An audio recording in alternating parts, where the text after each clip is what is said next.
और उसके आगे चलना माने क्या? अब जैसा है ना, पति है, पत्नी है, भाई है, बहन है, सास है, ससुर है, ठीक है, लेकिन उतना अपना अपना जो ड्रामा है पूरा कर डालो, उसमें फंसो मत। और जैसा टाइम मिले या ना मिले, टाइम को निकाल करके अपने मन को कन्हैया के नाम में लगा दो। देखो, मनुष्य का जो मन है ना, यह वृत्तियों के सिवा जिंदा नहीं रह सकता, और ये दो प्रकार की दिशा में भटकता है। या तो ये भटकेगा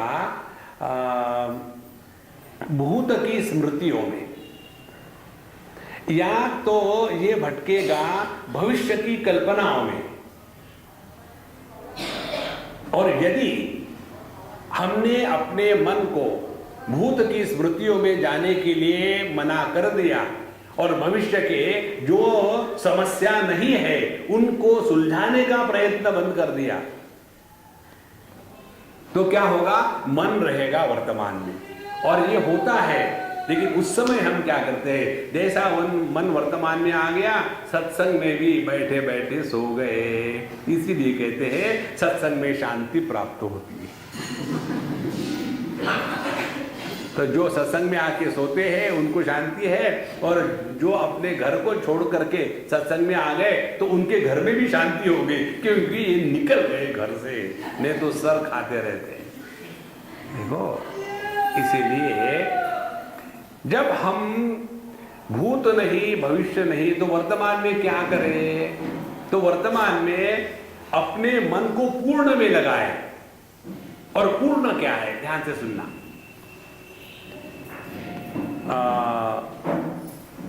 कुंडल कहे या गले की माला कहे या सुवर्ण कहे, ध्यान से सुनना। जब हम सुवर्ण को कुंडल कहते हैं, गले की माला कहते हैं, और जब हम सुवर्ण को सुवर्ण कहते हैं, तो दोनों में क्या फर्क है? जब हम सुवर्ण को गले की माला कहते हैं और जब हम सुवर्ण को सुवर्ण कहते हैं, तो दोनों में फर्क यही है कि जब हमने सुवर्ण को गले की माला कहा तो हमारा जो ध्यान है वह नाम रूप में फंसा है, और जब हम सुवर्ण को सुवर्ण कहते हैं तो हमने सत्य को पहचाना है। ठीक बात है ना? इसी प्रकार से जब हमारा मन भूत की स्मृतियां, भविष्य की समस्याएं, इसका चिंतन करता है, तब वह संसार में फंसता है। लेकिन वही मन जब राम नाम में लग जाता है तो वह सत्य के प्रति समर्पित होता है। इसीलिए जो भगवान का नाम है वह सत्य है, और जो ये दुनिया के नाम रूप है वह असत्य है। ऐसे बीच में जाता क्यों है? कुछ तो भी गड़बड़ी है। मर्फी आ गया लगता मुझे। Can you all hear me properly? Mic ठीक है? नहीं सुन रहा है, मुझे पता चलता है कोई सुनता है कि नहीं सुनता है।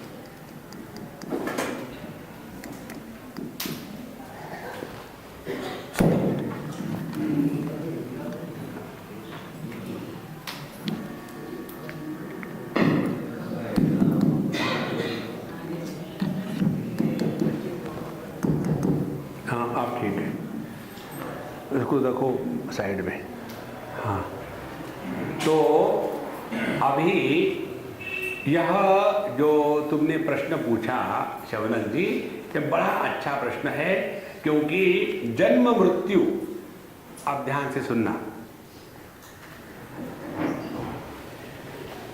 एक बार एक सज्जन उनको कह रहे थे कि स्वामी जी, भगवत गीता सिखाती है कि जीना कैसा, और भागवत की कथा बताती है मरना कैसा। ठीक बात है ना? हमने कहा देखो, जिसको जीना आता है उसी को मरना आता है, और जिसको मरना आता है वही जिया है।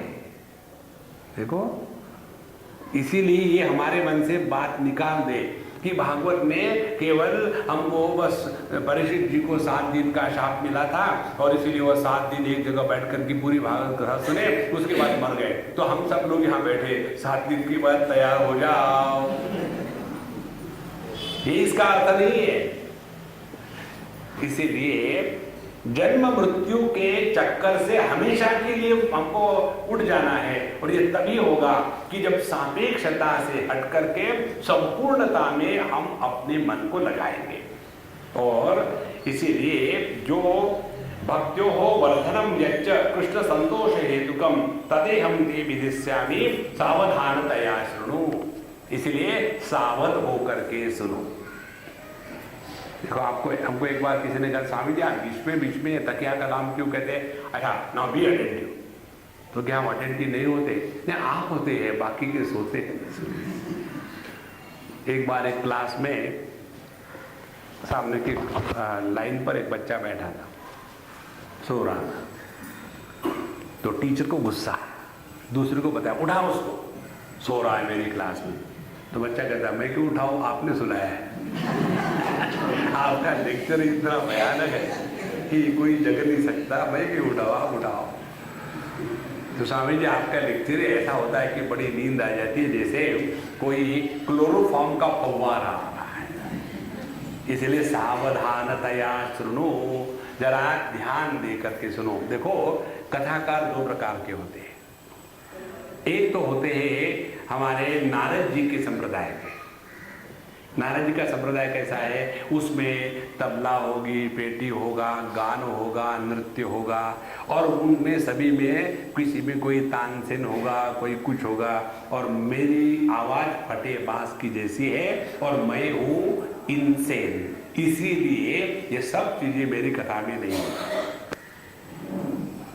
तो ये जो भागवत कथा या रामायण की कथा करने वाले बीच में अच्छा चलो अब नाम लेते हैं, विठ्ठल विठ्ठल विठ्ठल विठ्ठल, सब खुल जाते हैं।